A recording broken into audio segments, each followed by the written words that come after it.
नमस्कार, मी मिस किचनमध्ये तुमचं स्वागत आहे। आज आपण भेंडी बनवतोय, भेंडी फ्राय करतोय आणि कडक भेंडी करतोय। अशी भेंडी आपण कापून घेतलेली आहे, छान असं धुवून पुसून भेंडी घेतलेली आहे आणि असे मोठे मोठे काप घेतले। तर मीठ टाकू आपण याला, सगळ्यात आधी मीठ टाकू, नंतर मी हिरवी मिरची आणि लसूणचा ठेचा केलेला आहे, त्याला छोट्या मुसळीतच करून घेतलेलं आहे मी।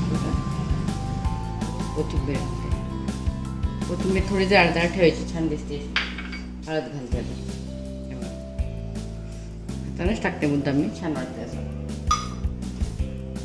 धने पावडर, हे जिरे पावडर। आता आपण त्याला एकत्र चांगलं कालून घेऊ आधी आणि नंतर आपण बेसन आणि थोडंसं तांदळाचं पीठ घालूया। आणि तेल तर मी गरम करायला ठेवलेलंच आहे, खूप छान होती भेंडी अशी। आणि जेवढं पीठ लागेल ना भेंडीला तेवढंच टाकायचं, जास्त नाही टाकायचं। जर आपण वरून पाणी घातलं ना मग ती कडक नाही होत, तर भेंडीला असा चिकटपणा असतो। आणि ज्या मुलांना आवडत नाही ना भेंडी, ते सुद्धा खातात भेंडी।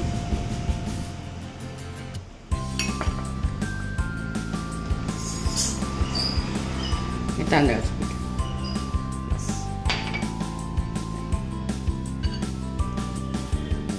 एक 2 मिनिटं ठेवू आपण याला, त्याला पाणी सुटतं मग।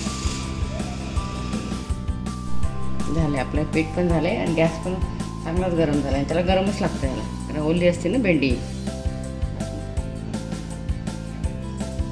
बघा तेल किती छान गरम झालं।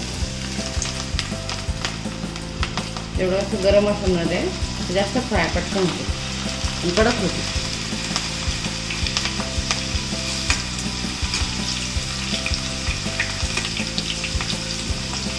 खूप अगदी अशी 1-2-3 मिनटात होती याची रेसिपी।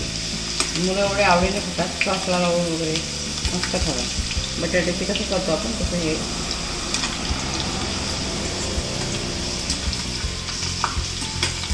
तांदळाच्या पिठाने कडक होती।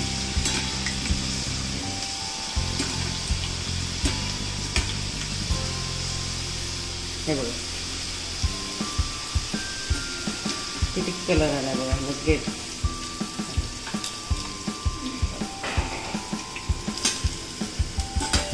मी तुम्हाला दाखवते की तेल पण बसत नाही जास्त।